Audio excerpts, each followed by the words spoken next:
नमस्कार, एक बार फिर से हाजिर हूं मैं आपके साथ। और इस वक्त की जो बड़ी खबर है, मुद्दा है, वो बहुत गरमाया हुआ है क्योंकि बाजपुर में यशपाल आर्य के काफिले पर कल हमला किया गया है और उसी को लेकर बाजपुर में पूर्व कैबिनेट मंत्री यशपाल आर्य और उनके बेटे संजीव आर्य के ऊपर हुए हमले को लेकर सियासत गरमा गई है और कांग्रेसी नेताओं का जमावड़ा उनके घर पर लगा हुआ है। जी हां, बाजपुर में कल पूर्व कैबिनेट मंत्री यशपाल आर्य और उनके बेटे संजीव आर्य के ऊपर कुलदीप सिंह किंदा द्वारा किए गए जानलेवा हमले के बाद सियासत पूरी तरह गर्मा गई है। आज पूर्व मुख्यमंत्री हरीश रावत, कांग्रेस प्रदेश अध्यक्ष गणेश गोदियाल समेत कई पदाधिकारी और कार्यकर्ता पूर्व कैबिनेट मंत्री यशपाल आर्य के आवास पर पहुंचे और उनसे मुलाकात की। इस दौरान पूर्व मुख्यमंत्री हरीश रावत ने कहा, यशपाल आर्य और उनके बेटे संजीव आर्य पर हमले की जितनी निंदा की जाए उतनी कम है।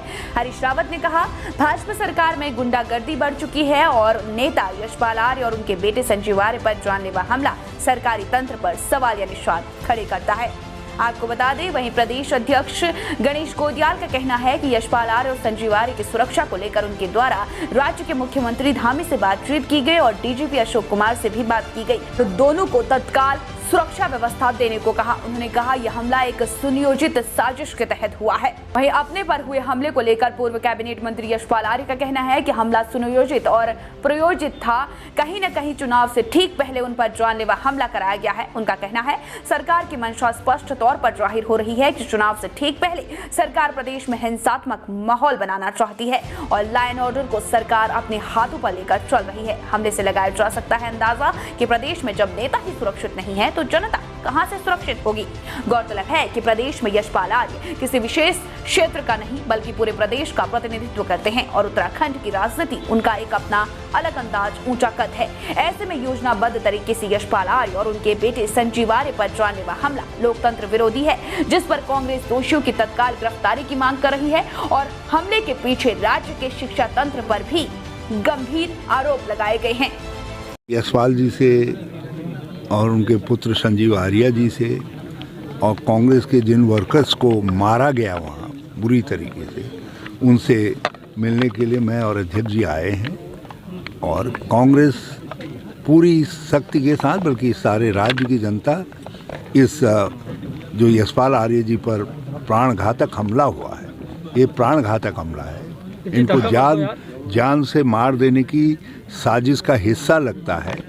हम पूरी कांग्रेस, पूरा उत्तराखंड इस कृत्य की घोर निंदा करता है और जिस तरीके से यशपाल आर्य जी से सुरक्षा हटाई गई उससे साफ जाहिर होता है कि एक षड्यंत्र बनाया गया और उसमें पहले सुरक्षा हटाई गई और फिर जो लोग अवैध खनन में वहाँ लिप्त हैं उनके ऊपर दबाव डाल करके और या उन लोगों को उकसा करके ये हमला करवाया गया है। और सुनियोजित हमला है, राजनीतिक हमला है और ये यशपाल आर्य के राजनीतिक प्रभाव को देखते हुए उनको सशरीर हटा देने का प्रयास है, उनको यहाँ की राजनीति से समाप्त कर देने का प्रयास है। भाजपा के उच्च स्तरीय षड्यंत्र का परिणाम है और उस षड्यंत्र में यदि कोई भी व्यक्ति सम्मिलित होगा जिसका कांग्रेस से थोड़ा भी संबंध रहा होगा, तो अध्यक्ष जी से हमने आग्रह किया है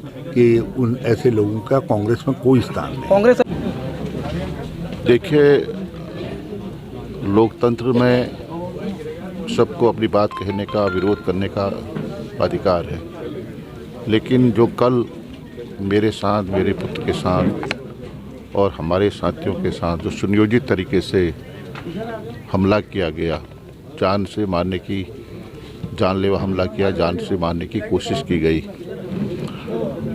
ये एक सुनियोजित षड्यंत्र है, सुनियोजित साजिश है और जिसके तहत ये हुआ है।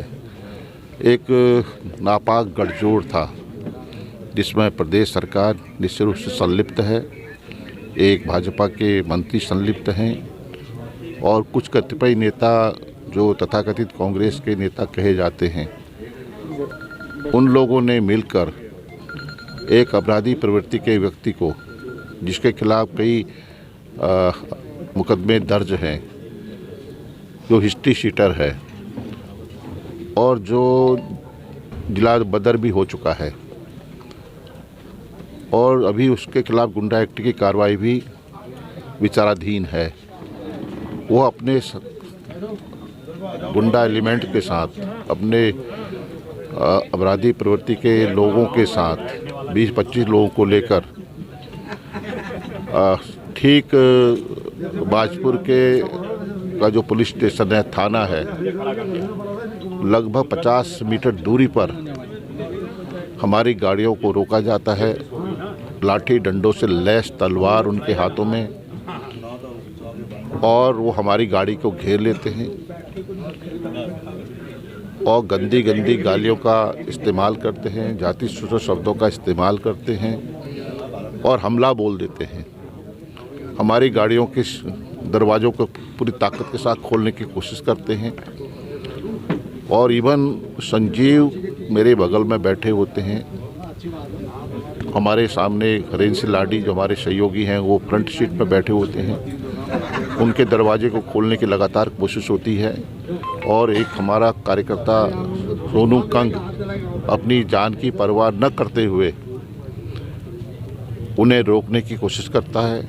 उस पर लाठी डंडे भाजे जाते हैं, उसकी पीठ लहलवान कर दी जाती है, उसके सिर में चोट आती है और ऐसा ही उसी के सोनू कंग पर ज़्यादा हमलावर होते हैं क्योंकि वो संजीव को बचाने की कोशिश कर रहा था और अन्य लोगों पर भी, जो मैं इस साइड पे बैठा था, उन लोगों को भी काफ़ी चोटें आई हैं और निश्चित रूप से पुलिस के नाक के नीचे। वैसे तो लोकतंत्र में इस प्रकार की हिंसक घटनाओं का कोई स्थान नहीं होना चाहिए, लेकिन भारतीय जनता पार्टी के राज में और ख़ास करके इस डबल इंजन के राज में, जो कि केंद्र में भी वही विचारधारा और राज्य में भी वही विचारधारा शासन कर रही है, इस प्रकार की घटनाएं ये दर्शाती हैं कि भारतीय जनता पार्टी प्रतिशोध की राजनीति में विश्वास रखती है।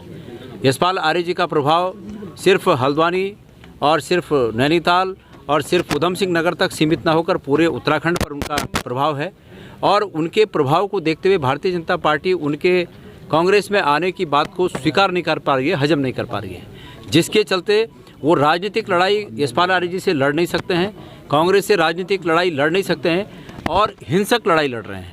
तो हिंसक लड़ाई के इस दौर में अगर भारतीय जनता पार्टी ये चाहती है कि इस प्रदेश को वो अन्य प्रदेशों की हिंसक घटनाओं की तुलना में आगे ले जाना चाहती है, तो कांग्रेस ऐसा होने नहीं देगी।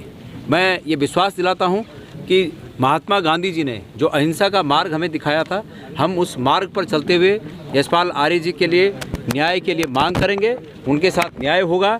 हमने मांग की है कि सरकार उन्हें पुलिस उचित प्रोटेक्शन दे, इस घटना के दोषियों को सरकार अरेस्ट करे। और दूसरी बात है कि यशपाल आर्य जी एक वर्ग विशेष का प्रतिनिधित्व नहीं करते, अपनी कामयाबी से, अपनी कार्य कुशलता से आज पूरे प्रदेश का प्रतिनिधित्व करते हैं।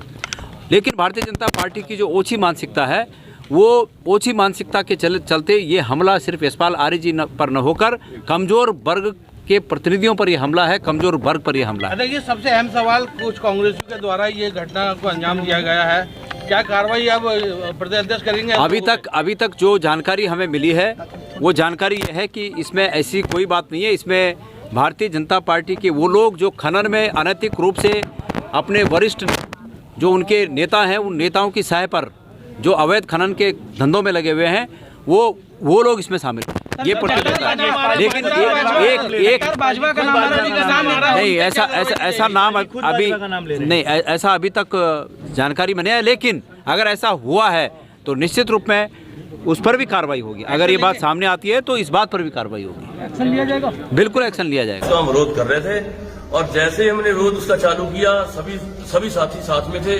और उन्होंने उत्तर सेधारी हरेंद्र सिंह लाडी ने आज तक बहुत इज्जत की हरेंद्र सिंह लाडी, हालांकि उसको हमारी सिख कौम पूरी गद्दार कहती है, आज से 20 साल पहले से गद्दार कहती आई हुई है और हमने फिर भी उसको, मैंने कहा चलो हमारा भाई है, पर उसने ही लड़ाई की जड़ जो हमारी बुनियाद बातों की रखी, उसी ने रखी, उसी ने हमला किया, मेरे भांजे पे थप्पड़ मारा, मेरे भांजे की पगड़ी उतरी, उस टाइम सभी लोगों को रोष आया, उसी में खरा ये प्रकरण हो गया। आगे तो भगवान बताएगा, आगे भगवान बताएगा, हम भगवान को मानते हैं। ये तो झूठ बोलते हैं, हम झूठ नहीं बोलते। कोई बता दे हमने झूठ बोला तो हमारी गर्दन कत्ल कर दे, ये झूठ बोल रहे हैं। हमने विरोध किया था, विरोध कर रहे थे, हम लड़ाई के बिल्कुल मूड में नहीं थे, ना लड़ाई आज करें ना कल करें। अब जनता इनको जवाब देगी, भाजपा की जनता जो विधानसभा की हमारे विधानसभा है, इसकी लोग बताएंगे इसको ये इनको कितना महंगा पड़ेगा, भगवान कृपा करेगा। बिल्कुल नहीं। इन्होंने पहले बदतमीजी की, हमारे भांजे की पगड़ी उतारी थप्पड़ मार के, उसकी वजह से सब रोज में आया है। इनका उनका क्या कहना है? भाजपा ये तो गद्दार आदमी, कभी बीजेपी में इसके, कांग्रेस में इसके, ये गद्दार आदमी। हम कहाँ गद्दार आदमी? हम तो 1 साल से विरोध कर रहे हैं किसान आंदोलन में गाजीपुर में। हम तो आज नहीं कल भी जो सही इंसान होगा उसको भाजपा से विधायक लड़ाएंगे, दूसरे बंदे को नहीं घुसने देंगे और भारी बंदे को नहीं घुसने देंगे। तो देखा आपने यशपाल आर्य का क्या कहना है। उनका कहना है कि इस भाजपा सरकार के तंत्र में जब एक नेता ही सुरक्षित नहीं है तो आम जनता क्या होगी। तो इसी के साथ इस खबर में फिलहाल इतना ही। देखते रहिए सितारगंज टीवी। नमस्कार।